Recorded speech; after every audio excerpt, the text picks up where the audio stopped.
তারা লড়াই করে আল্লাহর রাস্তায়, ফায়াকুতুলুনা ওয়া ইউকতালুন, আগে মারে এরপরে মরে। আমাদের সেই সময় এখন সামনে, আগে মরে গেলে হবে না, আগে মারা লাগবে। যেহেতু আয়াতের মাঝখানে আরম্ভই হয়েছে ইউকতালুনা, লড়াই দিয়ে, এটা বসে থাকার কাজ লড়াই না। এই লড়াই বিভিন্ন পর্যায়ে হতে পারে, সেরকম পর্যায়ে যদি আসে, আমরা ভোট যুদ্ধ শুধু নাম শুনছি। এই লড়াই যেন বিজয় হতে পারি, সেরকম যোগ্যতা, সেরকম পরিবেশও তৈরি করা লাগবে। যদি মারা লাগে আগে মারতে হবে, এরপরে যদি মরাও লাগে মরতে হবে।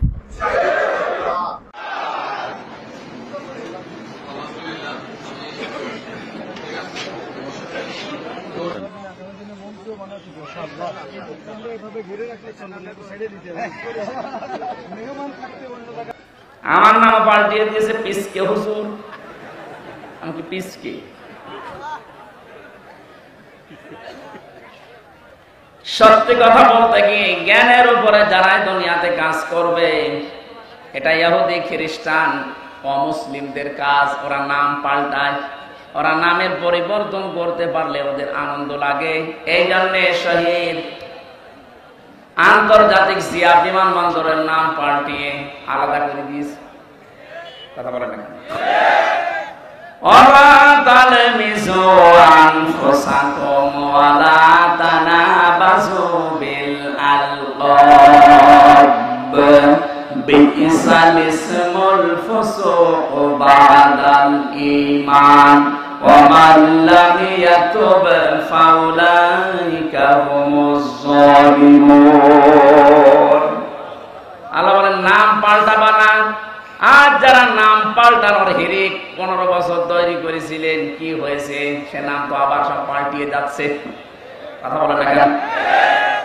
টয়লেট থেকে শুরু করে সংসদ পর্যন্ত প্রতিটি জায়গায় নাম পাল্টাতে পাল্টাতে আর পারে নাই। সেটা পায়খানা টয়লেটের নামও দিয়েছে বঙ্গবন্ধু টয়লেট। আর কোথায় দেবেন? জাতে মাতার হলো, কিন্তু তাহলে ঠিক ছিল। জিয়ার নাম মুছে দিয়েছে ঠিক, এমন একজনের নাম দিয়েছে যেটা মুসলমানদের আবেগের জায়গা, যেন এটা পাল্টাতে না পারে। আপনি এখান থেকে মুছে দিয়ে কি করবেন? আমি আরাফাতের ময়দানে ছিলাম, ওখানে জিয়াউর রহমান লক্ষ লক্ষ গাছ লাগিয়েছে, নিম গাছ। ওটাকে এখন আর ওই দেশের মানুষ নিম গাছ বলে না, বলে জিয়া গাছ। হয়তো ওনার জীবনী থেকে আমি এই কাজটা পেয়েছি। জীবনে যদি আল্লাহ ওনার একটা কাজও পছন্দ না করে, হাজিদের আরাফাতের ময়দানে একটা শান্তির ব্যবস্থা। কি গরম জানেন ওই দেশে? 40, 42, 45, 55 ডিগ্রি সেলসিয়াস চলে। সেখানে একটা নিম গাছের ছায়া পেলে মানুষ মনে হয় আকাশ আমার মাথার উপরে নেমে এসেছে। এই যে লক্ষ লক্ষ হাজী সাহেবেরা আরাফাতের ময়দানে যেহেতু দোয়া কবুল হয়, শহীদ প্রেসিডেন্ট জিয়াউর রহমানের নামে যদি দোয়া করে, আল্লাহ তুমি ওর জীবনের যা হয়েছে হয়েছে মাফ করে দাও, আল্লাহ মাফ করতে পারে না? কথা বলেন না কেন? আমরাও দোয়া করছি, আল্লাহ তুমি তাকে মাফ করে জান্নাত দিয়ে দাও, বলেন আমিন। বাংলার মানুষেরা যে কথাটা বলার জন্য, যে মানুষের নাম পরিবর্তনের হিড়িক, এটা ইহুদি আর খ্রিস্টানদের। বাংলাদেশে এই কালচার চালু করেছিল 15.5 বছরে যারা ছিল তারা। কেন আপনি আল্লামা শফির নাম পাল্টিয়ে দিলেন? তেতুল হুজুর একটা নাম হলো। কথা বলে কেন? নাম পাল্টিয়ে পাল্টিয়ে যাদের বিচার করে করে আব্দুল কাদের মোল্লা নাম পাল্টিয়ে দিয়েছেন।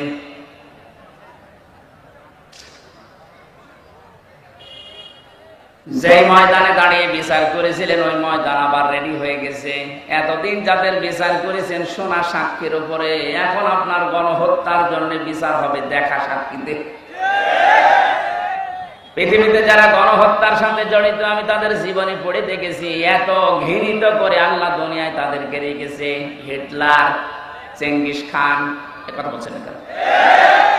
ওরা যদি গণহত্যার সাথে জড়িত হওয়ার কারণে ওদের আল্লাহ ঘৃণিত করে দেয়, নিন্দিত করে দেয়, এখন কি কেউ হিটলার ছেলের নাম রাখে? Genghis Khan? বলেন বলেন।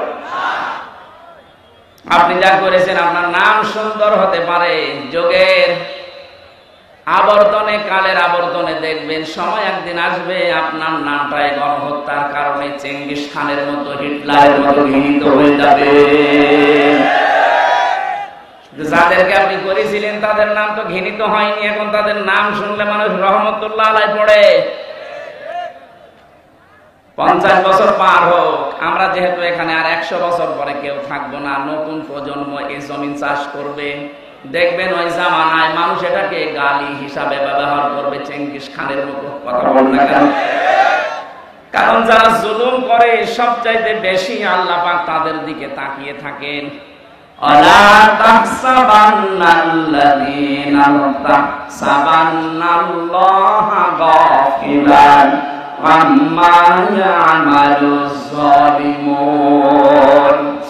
সূরা ইব্রাহিম 13 নম্বর পারা 19 নম্বর 12 নম্বর লাইনের 42 নম্বর আয়াতের প্রথম অংশে আছে আল্লাহ পাক বলেন, হে নবী আপনি কি মনে করেন যে জালেমদের কোনো খোঁজ আমি রাখি না?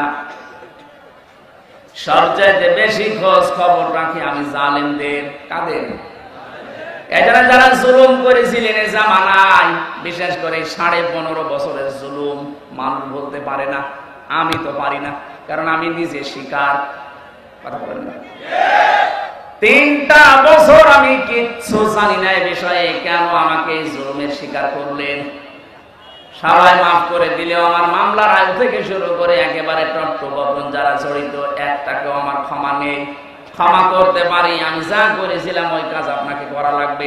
3 বছর ফাঁসির কন্ডেম ছেলে থাকবেন, আর 30 থেকে 32 লাখ টাকা আমার বাবার কাছ থেকে নিয়েছেন, ফেরত দেওয়া লাগবে। সেদিন মামলার আইন কল দিয়ে বছর বছর মাফ করে দিয়ে, মাফ করে দিয়েছি, টাকা ফেরত দেন। টাকা ফেরত দেবেন না, মাফ চাবেন মানে? শুধু আমি হামজা না, এরকম হাজার লক্ষ হামজা ভিকটিম আছে, যার কাছে যারা অপরাধ করেছেন তার কাছে যে আগে ওই টাকা ফেরত দেবেন, ক্ষতিপূরণ দিয়ে বলবেন আস্তাগফিরুল্লাহ। কথা বলেন না? এখানে বহু মানুষ আমরা এমন আছি, এই 15.5 বছরে যে জায়গায় ওঠার দরকার আমি ওই পর্যন্ত উঠতে পারিনি। কথা বলেন না? আমার ব্যবসা বাণিজ্য করতে দেননি, মিথ্যা মামলা দিয়ে, মিথ্যা সাক্ষী দিয়ে আমার ঘরে থাকতে দেননি। 15টা বছর অনেকে এমনও আছে যারা গাছতলায়, বাঁশতলায়, পানের বরজে, ধানের খেতে, ভুট্টা খেতে কাটিয়েছে। এত কষ্টের সাথে যারা জড়িত, আর আপনি এখন আস্তাগফিরুল্লাহ পড়বেন, আল্লাহ মাফ করে দেবেন, ইয়ার কি নাকি?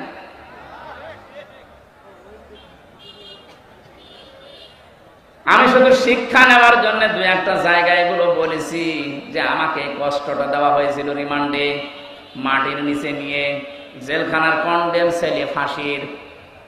অনেক শয়তান এখন শুনছে, বলছে জেল কেটেছে তাই কি কথা বলা লাগবে? শয়তান তোমার যদি 10 দিন টাঙিয়ে রাখতো তখন বুঝতে। কত অসহায় থাকে ওখানে মানুষ জানেন আপনি? কি করেছেন ইসলামের জন্য, আপনার কি অবদান আছে বলেন তো দেখি? কেউ 8 বছর, কেউ 10 বছর, কেউ 14 বছর পড়ে আছে দুনিয়ায়, কেউ জানে না কি কষ্ট স্বীকার করেছে। এক একটা মানুষ, একটা দিন যায় মনে হচ্ছে 2 বছরের সমান। কেউ নেই আপনার আশপাশে, 24 ঘন্টা এতটুকু জায়গায় তালা মারা বসে থাকবেন, কতটুকু সময় পারবেন বলেন? ফখরুল ভাইয়ের কথা শুনছিলাম, উনি আমার কন্ডেম ছেলে, আমার ছেলে ছিল। হামজা তোমার সাথে কি করেছে আমি জানি না, আমার পায়ের ভেতর দিয়ে হাত দিয়েছে। সামনে যে লোহার ব্যারিকেড দেওয়া ছিল ছোট ছোট, ওর সাথে হাত লাগিয়ে তালা লাগিয়ে দিয়েছে। আরে ভাই 2-5 মিনিট পরে খুলে দে না। বছরের পর বছর 1.5-2 মিনিট সময় দিল টয়লেট করার জন্য। সকালে কয়েকটা পচা ছোলা দিয়েছি, তো পচা, পারলে খান, না পারলে ফেলে দেন। দুপুরে 1 মুঠ ভাত দিয়েছে, তা মনে হচ্ছে মাখিয়ে দিয়েছে। কয়দিন আপনি পারবেন? কয় সপ্তাহ পারবেন? 8 বছর, 10 বছর, 14 বছরের লোক পেয়েছি আমি। এত বড় বড় নখ হয়ে গেছে, ওরা দেওয়ালের সাথে খুশিয়ে খুশিয়ে ভাবে লিখে রেখেছে ভাঙা ভাঙা অক্ষরে, ভাই যদি কেউ বাইরে যেতে পারেন এই নাম্বারটা একটু জানাবেন যে আমি বেশি আছি। এখনো পর্যন্ত অনেকে জালেমের সাফাই গায়ের বলে কি হয়েছে যে ওনার পালানো লাগলো, কি হয়েছে? আপনার সাথে তো হয়নি, আপনি টের পাবেন না। এই লোকটাকে জিজ্ঞাসা করেন। যাদের সাথে হয়েছে তারা যদি বলে যে আমি মাফ করে দিলাম, আমার কোনো দায় নেই, কিন্তু আমারটা হবে, আমার টাকা ফেরত দেওয়া লাগবে।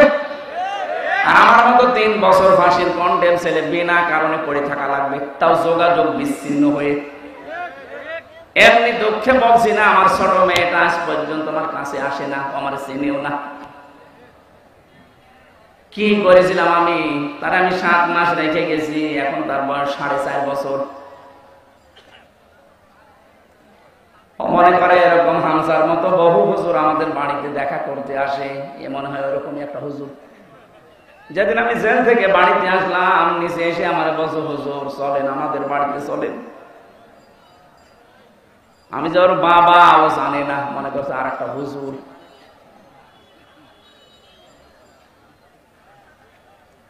ফেসবুকে যারা উল্টা পাল্টা কথা ছড়ান আমার নামে, বাস্তবতা বুঝে ছড়াবেন।